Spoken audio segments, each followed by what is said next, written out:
Vamos começar aqui com Paulo César Vasconcelos, com Grafite.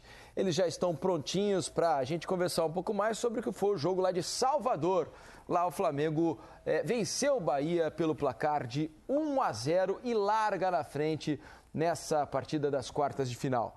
Tudo bem, PC? Grafa, boa noite, meus amigos. Boa noite. Foi um jogo em que o Flamengo foi muito cirúrgico, né, PC? Acho que essa talvez seja a palavra mais correta para definir a atuação do Flamengo, porque o aproveitamento do Flamengo lá na frente foi impressionante, né? Boa noite, bem-vindos, meus amigos. Salve, Felipe, Mansur, Alex, quem nos acompanha.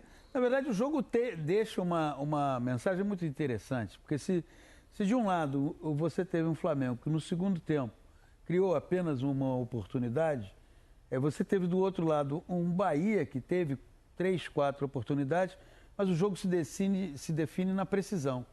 O Flamengo tem uma jogada de início de segundo tempo em que o De La Cruz cobra o escanteio de forma muito precisa.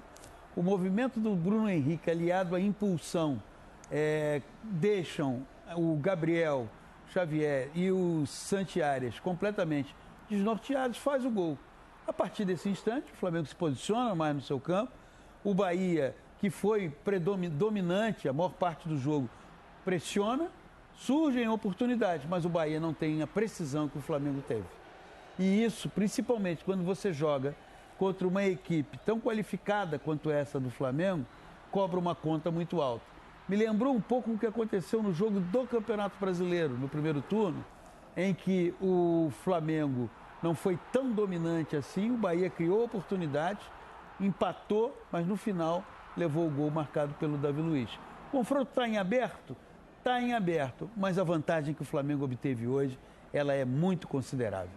É isso, Grafa. Apesar da vitória do Flamengo, né? Claro que o Flamengo agora se coloca em vantagem, vai jogar no Maracanã, cheio, com o apoio dos seus torcedores. Mas o Bahia já provou ao longo da temporada que não está morto, né? Que é um time que tem a bola, que consegue criar oportunidades.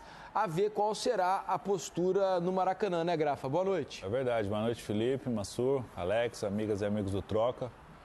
O Bahia vai ter que apresentar um futebol bem melhor do que apresentou essa noite para poder reverter essa vantagem. O Flamengo também não fez um grande jogo, foi cirúrgico, né? Na melhor ocasião que teve, na grande ocasião que teve, o Bruno Henrique foi feliz, né? Subiu de Almanac, parecia o Dadá subindo, parando no ar. Ninguém atrapalhou, né, Grafa? Então, sozinho, só direcionou ela para baixo. No segundo tempo, o Lúcio, atacante do Bahia, teve uma chance parecida, numa bola parecida, só que ele cabeceou sob o gol. Mas o Bahia bem abaixo. No pré-jogo, nós falávamos do jogo, da expectativa do jogo, que jogo de Copa é diferente do jogo do Campeonato Brasileiro. Por mais que as equipes tenham um estilo de jogo, de jogar para frente, de avançar, muitas pessoas me perguntam, o Bahia vai para cima do Flamengo? É mata-mata, é aquele discurso de vestiário, né, Alex? O jogo não termina hoje, tem 180 minutos, aquela coisa. E isso tira um pouco da característica das equipes. O Flamengo fez um jogo de preservação, né? Jogou ali, saiu nos contra-ataques, conseguiu o gol. Mas o Bahia muito abaixo, Cauli abaixo, Tassiano abaixo, Caio Alexandre abaixo. O Bahia cansou no final, né, Então, Grafa? quando esses jogadores, o jogo do Bahia não consegue se soltar, dificulta bastante. O Rogério fez as trocas no segundo tempo, o Depena entrou com o Ademir, teve uma melhora, teve um volume maior, mas o Bahia bem abaixo do que vem apresentando na temporada, vai ter que melhorar muito para o jogo da volta. E, Felipe, você vê uma coisa que faz diferença no jogo. O De La Cruz hoje foi muito discreto, bem discreto. Me pareceu que, além da questão física, tinha a questão emocional pela morte do Esquerdo, se conheceram na infância, ou seja, ele perdeu um amigo de infância, alguém que ele inclusive postou a foto. E isso pesa. A gente tem uma tendência a achar que o jogador de futebol não tem sentimento. Ele entra lá e tem que jogar. Pois bem, o De La Cruz participa de um lance do jogo, que é a cobrança de escanteio. Nós vamos repetir aí o gol. A maneira como ele cobra o escanteio, a maneira como ele bate na bola, ele não se desvencilha da bola. Ele bate com aquela intenção. E me chamou a atenção, não sei se chamou a atenção de vocês, que pouco antes dos times voltarem para o segundo tempo, o Tite estava dando alguns toques para o Bruno Henrique no caminho do vestiário para o campo. Nós temos até essa imagem, mostramos na transmissão. E pelo gestual do Tite parecia falar de movimentos que ele sugeria ao Bruno Henrique, não é? E essa subida é absolutamente imarcável. Mas você veja isso, Qual foi a participação do De La Cruz no jogo? Foi na cobrança do escanteio. Isso acaba fazendo a diferença. Duas ponderações sobre o escanteio, né? Queria ouvir a opinião de vocês.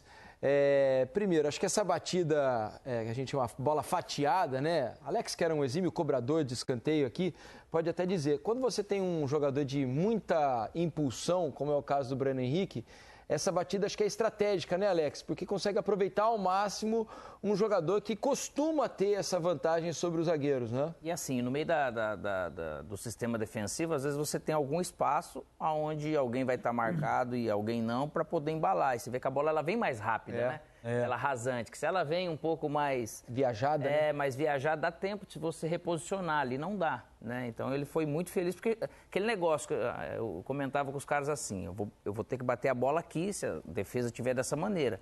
Se você chegar errado ali na hora errada, o problema é seu, mas se não, vá ali que a responsabilidade é minha de pôr a bola. Foi o que aconteceu, treinaram, combinaram, certeza, e a execução dos dois foi espetacular. Me deu a sensação que a cobrança tinha algo combinado, porque os dois homens do Flamengo que estavam na área... Vão para o primeiro pau, né, Mansur? Vão para o primeiro pau, tentando isolar o Bruno Henrique com o marcador numa cobrança mais lenta. O que vai fazer a diferça ali é a impulsão. É isso. E aí o Bruno Henrique naturalmente vai ter a vantagem nesse aspecto. É jogada ensaiada. Minha impressão foi que esvaziar na direção do primeiro pau... Leva todo mundo para a primeira trave. Para diminuir os embates com o Bruno Henrique. O que me incomoda nisso de ver, e a gente vê acontecendo muitas vezes, né, Grafa, aquela questão, e principalmente... a gente aprende no futebol. Eu tenho que estar atento, eu tenho que ver.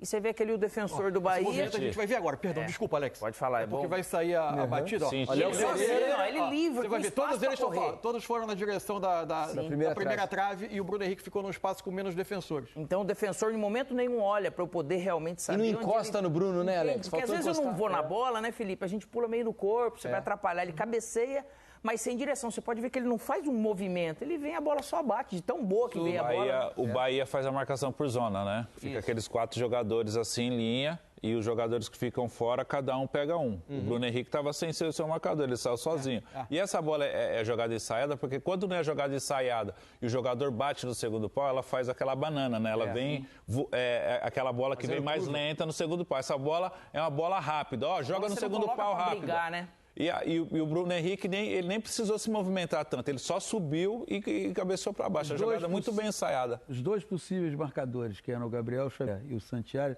ficaram completamente desnorteados. Quando eles viram... Santiago tentou ir, chegou atrasado. E Exato. aí... Quando eles viram, o Bruno Henrique nem já estava na cabeça... E a marcação por zona, os 4 que ficam parados, eles têm que ter uma impulsão muito boa, porque o cara que vem de trás correndo, ele vem correndo, subindo. Né? Normalmente ele vai subir mais que os caras. Isso parece beber naquela fonte. Você pode fazer uma simulação com o vôlei. Quando você levanta e um jogador ameaça bater e vem o de trás aqui embaixo. A finta. Com isso, a finta. E com isso, o bloqueio fica completamente desguarnecido, porque o bloqueio vai naquele que ameaçou bater. Agora, uma outra coisa, convenhamos, falha do Marcos Felipe, né? Não dá para isentar o goleiro do Bahia, por mais que a cabeçada tenha sido boa, o Bruno Henrique tenha subido sozinho, não foi uma cabeçada potente, vamos dizer, não foi uma cabeçada forte. E muito próximo do Marcos Felipe, né? Então, é uma bola que está muito próximo dele, é uma cabeçada para baixo. A cabeçada para baixo é difícil, é muita dificuldade para o goleiro. Não era uma cabeçada rápida, né? Talvez o gesto técnico dele ali de tentar fazer assim atrapalhou um pouco. Talvez se ele vai meio de lado, assim, para jogar ela de lado... Era uma bola muito defensável. Né? Aí é de cada... Assim, eu não fui goleiro, assim, eu não vou conseguir compreender o gesto. Mas é uma bola defensável. Por mais que ela seja cabeceada quase na risca da pequena área... Ela não vai distante dele, né? É uma bola defensável. O movimento foi lento. Que ele faz é o movimento de alguém que foi surpreendido. Por que ele pode ter sido surpreendido? Porque, de repente, ele não conseguiu ter a leitura de que poderia acontecer se aquela bola chega no Bruno Henrique. Ele está seguindo a bola. Talvez o Rogério Ceni conseguisse evitar o gol. Não, mas ali, ele está seguindo a bola saiu lá de trás, ele está aqui no gol. A bola saiu cruzada, ele vai seguindo a bola. Aí, quando ele viu, o Bruno Henrique subiu sozinho. Na frente mas dele. O movimento que ele faz é que não é o movimento dele, talvez, ele faz esse movimento, talvez se ele faça esse movimento para jogar... Sabe o que dificultou ali, eu vendo? Porque a gente fala da testada pro chão. Ela não pode, se ela quicar um pouco na frente do goleiro, ela vai quicar, vai subir. Essa bola, ela cai bem embaixo dele. Essa é a bola boa nesse sentido. É verdade. Lógico que era defensável. Mas a dificuldade dele de chegar, porque realmente olha, a gente está vendo, né, na repetição, em câmera lenta, Achei que o movimento dele, olha, ele errou a bola. E você vê que ele faz errou a bola, assim, porque ele chegou na bola. Só que na hora dele fazer o movimento, porque você vê claramente que ele tentou espalmar a bola pra lateral. E do outro lado? Né? Só que ele errou a bola, olha lá. Ó. Sim. Vai mostrar, ó. Ele faz o movimento, olha lá. Ó. Sim. Ele erra a bola. E do outro lado, nas 2 vezes em que os jogadores do Bahia entraram cara a cara, o Matheus Cunha saiu muito bem. Muito bem. É verdade, é verdade. As 2 vezes. Olha como é que o jogo vai tendo sutis diferenças. Sim, sim. Não é? Quer dizer, o Matheus Cunha, quando o Bahia conseguiu criar uma situação real e efetiva de gol, ele saiu-se muito bem. Uma outra coisa que vocês chamaram a atenção aqui é sobre a questão física, né? E a gente, foi ontem, Mansur, que a gente falou aqui sobre isso, na semana passada, não me lembro, Alex, talvez se lembre. Inteiro. Não, porque a gente tem uma questão a respeito do Bahia, porque o Bahia é um time de muito controle, né? É um time pouco potente, né? Fisicamente, assim. É um time de muito controle, muita técnica e tal.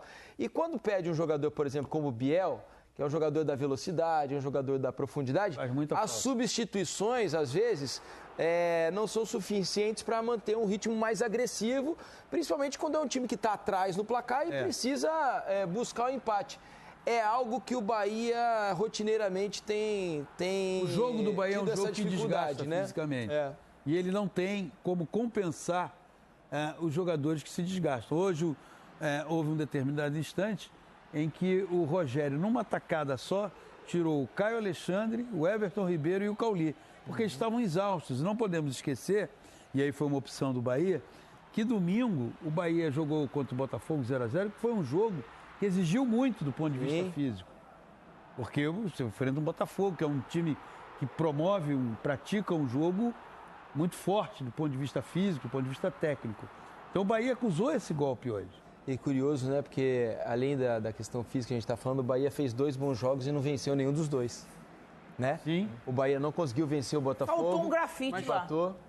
Você vê que mas eu falo até de característica, porque às vezes o Everaldo está jogando aberto. Centroavante, né? Eu tô tanto assim perto da área. Ele não precisa ficar ali mais aberto, concordo? Isso está vindo agora na minha cabeça. E às vezes deixar ele como realmente o atacante. Ele joga mais aberto porque o Tassiano tem uma característica muito forte de entrar na área. Sim, não, e ele deixa o espaço. Cauli preservado. Tá bom, mas eu falo, quando ele domina realmente ali naquele terço final de campo... Mas ali me parece que a ideia, de fato, o time é desenhado para que o Everaldo faça o movimento de fora para a área, o corredor fica para o Arias. Sim. O Tassiano também fecha da esquerda para dentro, para ser uma espécie de um segundo atacante, mas com mais liberdade de movimento. O Everaldo tenta virar, de fato, essa referência. Eu não acho que o Everaldo fique... Eu não vejo o Everaldo como um homem aberto. Eu vejo o Everaldo como um homem aberto na parte defensiva, né? Na forma, um tanto engenhosa como o Rogério fez, montou, para que o Cauli não precise ser um homem de recomposição o tempo todo e seja o jogador mais liberado. O trio de meio... Caio Alexandre, Jean Lucas, Everton Ribeiro recompõe como um tripé por dentro, Everaldo volta pela direita, Tassiano pela esquerda, quando o Bahia se estabelece no campo de ataque. É por isso que o Rogério fala muito que os jogos do Bahia não podem virar uma ida e volta, porque senão a característica de meio dele não vai sustentar esse tipo de jogo e nem ofensivamente esses jogadores vão ter tempo de se estruturar no campo ofensivo para os homens de fora atacarem a área, para ele formar a superioridade numérica por dentro. Enfim, eu acho que tem muito de acordo com o que cada treinador pensou para o jogo. A gente pode até se aprofundar. Eu acho que, para mim, olhando a escalação, quando o Tite optou por ter Léo Ortiz, De La Cruz e o Gerson pela direita e não o Michel de saída, que era o que muita gente... Era isso. A maioria dos prognósticos de pré-jogo. O que ele tentava era, primeiro, ter 3 meio-campistas no centro, mais o Gerson partindo aberto, para tentar minimamente equilibrar esse acúmulo de jogadores do Bahia pelo centro, enquanto o Bahia a gente sabe que é ter essa superioridade para fazer o jogo fluir. Para mim, no primeiro tempo, não aconteceu o jogo que nenhum dos dois gostaria. Foi ruim, porque em alguns momentos o Flamengo teve dificuldade de combater essa superioridade do Bahia por dentro, sobravam alguns jogadores, mas o Bahia não transformava isso em chance clara. E o Flamengo também não conseguia ter controle da bola para minimamente aliviar a pressão e gerar a chance do outro lado do campo. Teve uma no momento em que teve a inversão do Luiz Araújo para a esquerda com o Gerson, né? O Luiz Araújo pela esquerda faz uma jogada que vem atrás e o Gerson bate. No segundo tempo saiu o gol do Flamengo, mas após o gol do Flamengo, aí sim, acho que o Bahia tem o seu melhor momento no jogo. Foi. Porque como o Gerson recompunha pelo lado direito, o De La Cruz saía como... O De La Cruz, para mim, ficou o jogo inteiro muito desconfortável na função de 10, de meia mais ofensivo. Para mim, ele rende mais vindo um pouco de trás. Ele saía, por vezes, para saltar pressão nos zagueiros do Bahia, na saída de bola. Ficavam o Pulgar e o Léo Ortiz por dentro, com muita área para cobrir. O Gerson, esse meio-campista a mais, não representava mais um homem por dentro para tentar combater esse jogo do Bahia de costura pelo centro do campo. O Gerson defendia pelo lado direito.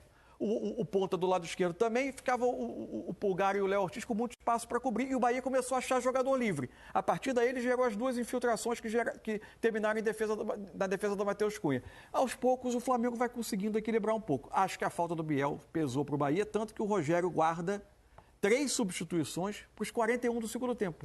Porque ele normalmente vai recorrendo a jogadores de mais velocidade para mudar um pouco a característica. Hoje ele só tinha o Ademir como essa opção. E que vinha de parado também. Né? Também, ficou um bom tempo afastado, voltou acho que no final de semana a se relacionar. Pela característica, o Ademir é um jogador que tem que estar em plena forma para poder render, porque a principal qualidade é a velocidade. Deixa eu agradecer aqui Paulo César Vasconcelos, o Grafa, que participaram com a gente para falar do jogo. Obrigado, meus amigos. Valeu. Bom descanso para vocês. Boa quinta-feira. Eu vou continuar o papo aqui com o Mansur e com o Alex. Antes ainda para falar um pouco sobre mais problemas para o Flamengo, né? Se a gente for pensar no que podem ser essas lesões de hoje, no caso, Michael, né, saiu com problema, quase se arrastando ali, indo para o vestiário ao final do jogo, problema muscular. No caso do Michael, não dá nem para reclamar do calendário, né? Ele fez 2 jogos lá no futebol árabe, recém chegou ao Brasil, fez um ótimo jogo no final de semana pelo Campeonato Brasileiro. Depois eu fiquei até pensando, sabe, Mansur, você estava falando aí sobre as opções do Tite de início de jogo, se talvez a escolha do Michael ficar no banco depois da exibição do fim de semana... fazer 2 jogos em 3 dias de espaço... não tenha sido pela vindo de início de temporada. Física, né? E aí a gente viu que acabou se machucando. Então, mas é porque nem toda lesão precisa ter uma causa, né? A quantidade de lesões que a gente está vendo no futebol brasileiro, essa sim tem uma causa, que é o calendário. Agora, nem toda lesão especificamente vai ser oriunda do calendário. O jogador se lesiona... Não, é quase inerente à atividade do jogador de futebol. Desculpa, o Fábio Maceradinha pegar o Michel assim, beleza, no Corinthians ele não pegou o Adriano Imperador. É que tem uma leve diferença de peso aí entre o Michael e o Adriano Imperador. Assim, então, além do Michael que a gente está vendo na imagem sendo carregado, isso é preocupante, imagina, né? Porque por mais que... Ruim até para subir a escada, né? Isso, né? Quando está atrapalhando desse jeito é porque não parece ser coisa tão simples. Aí aquele negócio, acho que vocês falaram bem, nem sempre a causa é porque ele está chegando agora, está sem ritmo, tem gente que está hiper... Cara, às vezes você está super bem, a lesão ela pode acontecer. Lógico que o caso dele não ter entrado é que o fato dele ter jogado os primeiros jogos, os 90 minutos, naturalmente criou uma sobrecarga para ele, que o corpo dele não estava preparado para isso. E principalmente, esse jogo ele suportou, a euforia da chegada. Só que realmente esse segundo passo, ele iria estar mais estafado, o corpo ainda não limpou, vamos dizer, a gente fala, né? Mas vir machucar de novo nesse momento que eles contrataram, puxa, é um pecado, cara. Aí o De La Cruz, a gente também não sabe, né, se é uma lesão grave ou não. Ele tem enfrentado alguns problemas nos últimos tempos, né? Pelo menos não parecia ser muscular, né, Mansur? Porque a notícia que chegava pra gente é de que ele havia sentido dores nos joelhos, né, nos últimos tempos, e por isso estava sendo poupado aí de alguns jogos, principalmente no Campeonato Brasileiro. Hoje a questão foi muscular, ele coloca a mão ali, né, na inserção praticamente do músculo posterior da coxa direita, ó lá, pertinho ali das nádegas. Esse é o Michael, no caso. Mas o De La Cruz também sente a coxa. Mas no final do jogo, evidente que a gente não tem mão no mesmo lugar do Michael lá, perna direita, próximo às nádegas. Não tem informação nisso para fazer esse tipo de avaliação. Só citando que no final do jogo ele aparece caminhando em campo. Quando o time foi agradecer a torcida, andando aparentemente com um pouquinho mais de desenvoltura. Mas assim, sabe qual é o pior disso tudo, do que a gente vive no Brasil? É que até para fazer uma análise de alguns trabalhos, por exemplo, de tudo que passou o Atlético, que a gente vai falar daqui a pouco, do que vem passando o Flamengo, até aí é difícil, porque a gente não sabe até que ponto, qual o tamanho da ponderação que precisa ser feita em relação à quantidade de problemas. Se olha o Flamengo hoje... Se há um problema também, né, Mansur, na carga dos treinos, ou não, porque também a gente não tem condições e nem embasamento para avaliar. Para falar, claro. Assim, a gente olha o jogo, é justo você dizer, pela qualidade do elenco, o Flamengo poderia estar jogando o futebol melhor a essa altura. Justo. Hoje, contra o Bahia, o Flamengo teve dificuldade de reter a bola, de ter uma fluidez com bola para criar mais oportunidades de gol. Justo. O Bahia tinha isso muito mais do que o Flamengo em muitos momentos do jogo, até pela característica. Justo. Agora, além disso, não dá para você descartar que muitos trabalhos de treinador no Brasil viram um exercício de sobrevivência à enorme quantidade de problemas que vão se avolumando. Hoje, por exemplo, o Flamengo tinha no campo, pela necessidade. O Carlinhos não pode jogar a Copa do Brasil. Está sem o Gabigol e sem o Pedro. O Bruno Henrique é um jogador que conhece a área, que pode aparecer na área para finalizar com qualidade, como ele fez no gol. Mas ele, como 9, como jogador que recebe de costas para reter, ele é melhor chegando do que já estando. Isso, é muito diferente chegar e estar no futebol. Então, ele fica desconfortável. Na ausência do Arrascaeta, tem soluções que vão se encontrando. Hoje foi a tentativa com o De La Cruz, sendo esse jogador mais à frente. Não costumam ser as melhores partidas do De La Cruz nesse papel. Mas também tem uma questão da circunstância do jogo, né, Mansur, que não favoreceu. Do Flamengo não conseguir ter muito a bola, né? Também não seria fácil para qualquer outro jogador que fosse escalado naquela posição. Mas, enfim, é só para ilustrar como os treinadores vão fazendo alguns contorcionismos para tentar adaptar problemas que vão chegando um atrás do outro, né? Às vezes o pessoal pode pensar assim, colocou 2 volantes, ele é retranqueiro. Às vezes pela necessidade física, pela sequência de jogos. Tem time bom do outro lado, né? Lógico, a qualidade do time do Bahia às vezes te obriga a pensar nisso também. O Flamengo hoje jogou como copeiro. O Flamengo tentou competir. Foi vistoso o Flamengo? Não. Foi o melhor time em campo? Para mim, não. Para mim, o Bahia... O Bahia foi melhor. Foi melhor e pelo menos o empate contava o jogo talvez até melhor do que o 1-0 Flamengo. Agora, não dá para ponderar que tem uma quantidade de problemas. E aí vai ter a argumentação, mas o Flamengo tem dinheiro e foi contratar. É fato. Agora, é sempre bom lembrar que a chegada desses jogadores, ainda que sejam jogadores que vão chegar não para entrar, para suprir uma lacuna de titular imediato no time, mas vão chegar para reforçar o olho. Mas em quanto tempo a adaptação de cada um deles? Né? Já é uma temporada que vai embicando para a reta final. Pode ser que tenha sido tarde, mas foi agora que o Flamengo acabou trazendo. E assim, e muito também de acordo com a necessidade, né, Alex? Acho que o Flamengo estava satisfeito com o elenco que tinha. A impressão que passa com a janela é que o Flamengo estava satisfeito com o que tinha.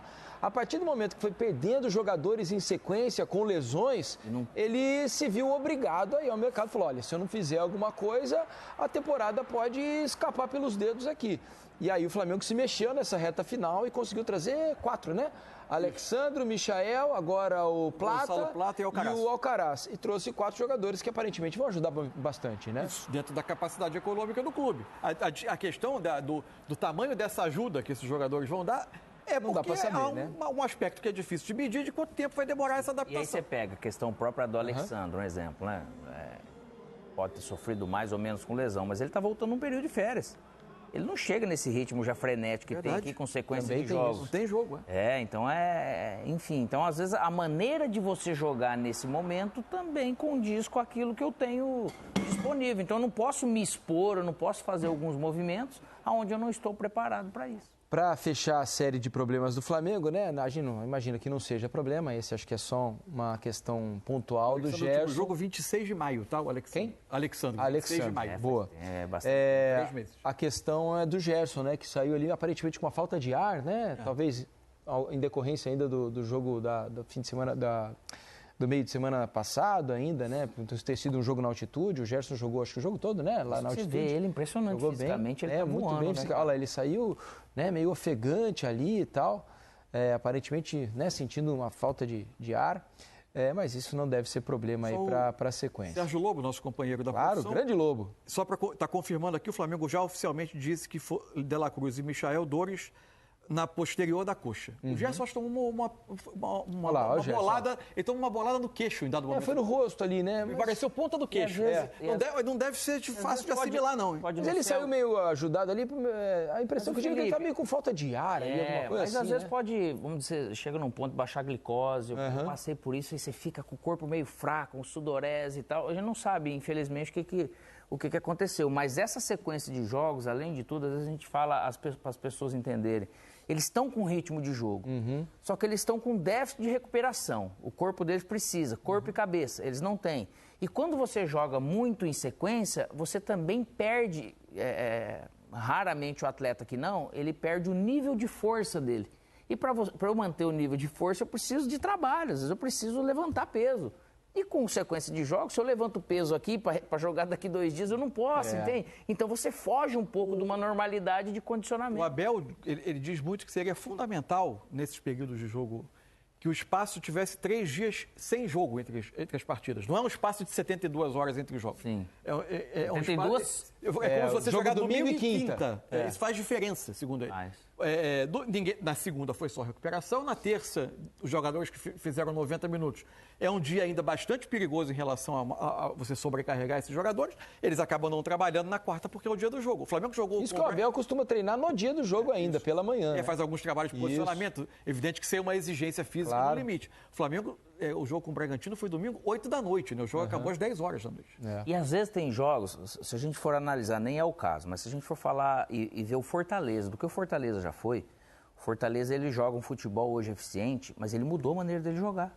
Por causa dessa logística louca, o que eu vou usar, o que eu não vou, né? Ele produz desse jeito, mas não é aquele jogo já agressivo que ele fez, ele joga com mais paciência. O Flamengo está fazendo isso, com todo o talento que tem. O Bahia, se for ver, ele tem conseguido jogar mais tempo com esse time. Perdeu o Biel, o Ademir, mas assim, a base do time... Mas você não sabe, cara, o que vai acontecer com cada atleta. E o Bahia tem resistido bem, a gente não vê, assim, o quarteto badalado do Bahia não se machuca, né? Tá todo mundo jogando o tempo todo aí, Cauli, Caio Alexandre. E não tem como você tá produzindo realmente lúcido todos os jogos, não vai conseguir. É isso. Tite vai começar já a entrevista coletiva. Vou ler alguns tweets aqui. O pessoal tá mandando, tá movimentadíssima a nossa hashtag aqui. Mata é isso. O Júlio Moreira diz, Tite gosta de inventar. Araújo é melhor pela direita e BH é melhor pela esquerda. Ele cisma em inverter os caras. O Luiz Araújo tem tido bons momentos quando ele vai pelo lado esquerdo. Muda a característica, o tipo de jogada que ele faz. Naturalmente ele vai buscar mais o fundo. Mas a produtividade tem sido igual, né? E quando o Flamengo sai em velocidade, ele tem a possibilidade de atacar a área, pro pé esquerdo dele fica mais confortável ele tá do lado esquerdo do que ele tá do lado direito. Fazer aquela batida cruzada, né, que dificulta pro goleiro. O Renato Cunha aqui comemora até que enfim o Flamengo não tomou um gol de cabeça. O Mário Avebuc diz que o Rogério Ceni continua invicto contra o Flamengo, nunca ganhou. É verdade, curioso isso, né? 13 jogos. 13 jogos do Rogério Ceni como treinador contra o Flamengo e 13 derrotas. Impressionante o número. Ele sequer conseguiu empatar. É uma estatística muito negativa aí nesse aspecto do Rogério contra o Flamengo. O André Luiz elogia o Alex e o Mansur, diz que é a melhor dupla de TV como comentarista. Eu não concordo. Eu discordo disso aqui Felipe frontalmente. Já tentou quebrar, mas eu tentei derrubar o Mansur, não consegui. Tentei derrubar o Alex. É a voz de Deus. Não deu certo. Tá difícil aqui, viu? O Renato Cunha ainda disse que o De La Cruz não fez nada no jogo, bateu o escanteio, mas não conseguiu jogar. É verdade, ele não conseguiu jogar bem realmente hoje. Uma pancada na área, Mansur, porque às vezes toma um tostão e ajuda, às vezes ele tem uma tensão muscular e ele sentiu, pode ser por isso. Não veio, a volta da Copa América não trouxe a melhor versão. Mesmo nível dele. A melhor versão da ida. Antes da ida. Da Copa América. O Nosferatus aqui disse, a zaga do Bahia é boazinha demais, nem faz aquele empurra antes da cobrança do escanteio. Marca a bola e não quem pode cabecear. Deixa tomar impulso com espaço e escolher e onde duro porque mandar a bola. Esse Flamengo, ele tinha, se for ver, ele estava jogando com, além dos 2 zagueiros, os 2 volantes altos e mais o Bruno. Era um time alto, cara. Time alto. Né? Pode ver que o Jean Lucas, que é forte, tava com o Fabrício Bruno. O Fabrício Bruno veio trazendo ele para cá para deixar realmente o espaço. O Bruno sozinho. Porque não dá para você marcar, não é comum você ter tantos caras altos assim, né? Estamos aguardando aqui, Tite vai falar já em entrevista coletiva lá em Salvador, hein? O Remy, 19, diz o seguinte, meus amigos, é claro que o calendário maltrata demais os jogadores, mas acho muito estranho esse montante de lesões musculares que tem acontecido com os atletas do Flamengo. Mando aqui um salve, Alex. Às vezes a gente não dá para explicar, realmente né, essa Remy? Questão do realmente Flamengo tá numa proporção atenção, agora, né? Que aumentou, aí junta às vezes uma má sorte também num determinado momento. Agora queria elogiar o Rossi, hein, o Mansur e Alex, porque tem feito bons jogos ultimamente aí, ele tem o Rossi, o Matheus Cunha... Entrou, né? Quando entrou... Como goleiro da Copa. Exato. O Matheus Cunha, que hoje fez um belo jogo também, assim como o Rossi. Eu elogiei o Rossi aqui no final de semana. O Matheus Cunha também tem dado conta. O rodízio do Tite tá produzindo bons efeitos aí, porque os 2 goleiros estão em ótima forma, né? Fazer rodízio com esses 2, pegando do jeito que tá, também é mais tranquilo, né? Eles estão ajudando o rodízio, né, cara? Eu acho que o Tite está tendo... Desde a pré-temporada, o Tite tinha feito algumas menções ao Matheus Cunha, porque ele quando ele precisou fazer alguns jogos, quando o time foi para os Estados Unidos, e ficou aqui a equipe do Campeonato Carioca, e o Matheus Cunha acabou ficando. E, obviamente, o Tite levou isso em conta, ele fica distante do trabalho da comissão técnica, e aí o Tite mostrou uma gratidão pelo que ele tinha contribuído naquele momento. E acho que a partir daí ele começou a cultivar essa ideia de ter um goleiro nas Copas até para dar rodagem ao Matheus Cunha. O Matheus Cunha tem um bom jogo com o pé, talvez não seja do nível do Rossi ainda embaixo do gol. O Rossi, aliás, vive um ótimo momento, né, o Rossi que é o titular, mas o Matheus Cunha tem um bom jogo com o pé. Essa é uma característica dele. É verdade. Agora estou muito curioso para saber qual vai ser, que tipo de jogo a gente vai encontrar no Maracanã na semana que vem. Se vai ser um Bahia ainda com o domínio da bola, porque o Bahia precisa ganhar, né? O Bahia não pode mais jogar com um empate embaixo do braço, porque esse resultado leva o Flamengo à próxima fase. Ou se o Flamengo vai resolver tomar as rédeas do jogo, embalado por 50 mil torcedores que vão estar no Maracanã. Como é que você está imaginando o jogo da volta, hein, Alex? Esse desenho pré-jogo? Normalmente, segundo jogo, o Flamengo ele pode se dar o direito, de certa forma, porque ele já tem isso como característica. Deixa eu só te interromper, desculpa, Alex, porque Tite está começando a falar aqui. Já eu faço novamente essa pergunta aqui para você dar a sua impressão sobre o jogo da volta. Tite começa a falar em Salvador e a gente mostra para vocês. Obrigado pelo carinho. Obrigado. Tem um lado humano por trás de todos nós que ele é importante. Vamos lá. As mudanças de lado do Luiz e do Gerson, quando tu tem jogadores versáteis e consegue exercer bem a função, ela tirar. O que a gente queria? Mais jogo apoiado com o Gerson. Então a flutuação do lado direito, com o Juba, que era um jogador que ficava mais atrás, ela dava essa liberdade maior. No segundo tempo, tanto é que a gente continuou e deu a jogada com o volume que é a jogada que ia acontecer nos gols. O gol e as oportunidades. O Luiz, pelo lado esquerdo, ele adaptou também o lado esquerdo e ter velocidade e ter pressão em cima do zagueiro que pudesse sair daquele lado. Então, a equipe ela vai se mostrando, ela tem opções durante o jogo. Outro item? O Léo... vou falar o que é a lembrança. Tinha um cronista esportivo no Rio Grande do Sul, Rui Carlos Osterman, extraordinário, que tinha um poder de síntese extraordinário. Ele falava assim, quando ele queria elogiar um grande jogador, ele dizia assim: ele é um grande jogador de futebol. Não importa a função, ele joga muito. A equipe jogou muito. Boa noite, Tite. As pessoas só chegam um pouquinho. Oi. Boa noite, Tite. Boa noite, César. O Rodrigo Cerqueira, da TV Globo. Tite, eu queria que você falasse um pouco como foram esses seus últimos dias, desde o retorno da Bolívia até o retorno aqui ao trabalho na beira do gramado. E imagino que domingo seja um jogo também importante para você, porque é a volta do Tite, agora com o Flamengo, a Itaquera. Então, eu queria que você falasse sobre esse momento que você passou e a expectativa pelo jogo de domingo também. Dá para escrever um capítulo de livro ali, nisso. Pelo lado humano e que cada um passa, que o doutor passou. Para mim, eu sentia do doutor a responsabilidade, os cuidados, o diagnóstico. Ele queria saber o porquê e ficava perto na viagem toda comigo. Meu filho, eu pedi para ficar na minha frente, ele disse: não, eu quero ficar atrás. Eu me sentia cuidado deles. E eu sentia que tomara que as pessoas deem ouvido à ciência. A ciência ela está aí para que a gente possa usufruir dela humanamente.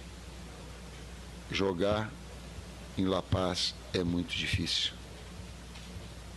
Eu não vou usar um termo desumano, mas ele te traz uma série de problemas muito fortes.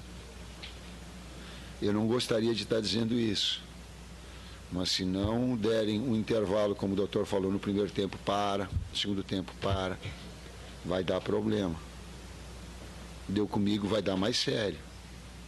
Então eu estou antecipando. E é absurdo a Conmebol obrigar as equipes a estarem um dia antes lá. é um absurdo, é um desrespeito à ciência. Por quê? Porque as pessoas, os médicos, eles sabem que a partir de 6, 7, 8 horas, tu começa a ter dor de cabeça, uma série. A gente quer chegar na hora do jogo, aí o clube é multado. Bom, eu só fiz essa observação, o César me ajuda no outro, porque ela foi um conflito. Eu só sosseguei na hora que todos os exames, o doutor me mostrou o coração, mostrou para cá, mostrou para lá, disse isso, trouxe aquilo, trouxe a esposa, falou para o filho, falou para a direção toda. Daí eu ficava só observando, daí eu me tranquilizei mais. Obrigado ao Departamento Médico do Flamengo, obrigado ao doutor Bassan, eles foram muito queridos.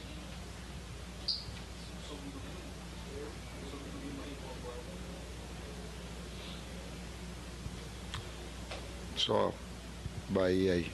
E o jogo de hoje tem bastante coisa aqui para a gente falar. E a felicidade da performance da equipe, sabe, das decisões que a gente tem que tomar em cima de uma sequência, das entradas dos atletas. Hoje, de novo, a necessidade do Igor, que não vinha sendo utilizado, entrou bem. Daqui a pouco machucou um atleta, nós ficamos com 10 homens. A recomposição, o BH de 9. Cara, tem um monte de coisa legal aí. Ajuda aí, César. Valeu, tá aí o Tite, César Sampaio. O Cezão já tá quase abandonado, né? Ajuda aí, Cezão. São vários problemas aí pro Flamengo lidar, né? Pro final de semana. Tem data FIFA chegando aí, né? O Flamengo com alguns jogadores convocados. Talvez sirva para alguns descansar um pouco, né? Porque dos jogadores do Flamengo, por exemplo, na seleção uruguaia, quem normalmente joga o tempo todo é De La Cruz, né? O Arrascaeta tem ficado muito no banco, tem jogado poucos minutos dos jogos. O Varela, a mesma coisa, e o Vinha está machucado. Então, não será convocado, não foi convocado, obviamente. Não sei se vai acabar tendo condição de ser utilizado. A convocação do De La Cruz também. Pois é.